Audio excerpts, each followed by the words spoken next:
Sub-assembly, assembling, lifter assembly tensioner.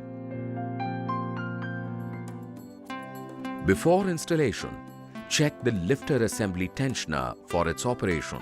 The tensioner shaft should not go into the body when it is gently pressed by thumb, as shown.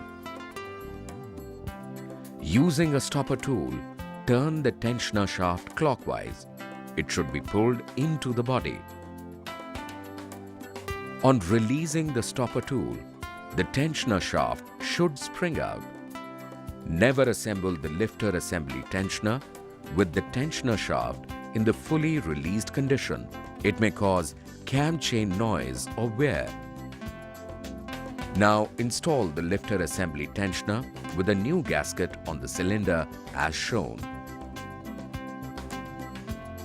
Always confirm the lifter assembly tensioner model code.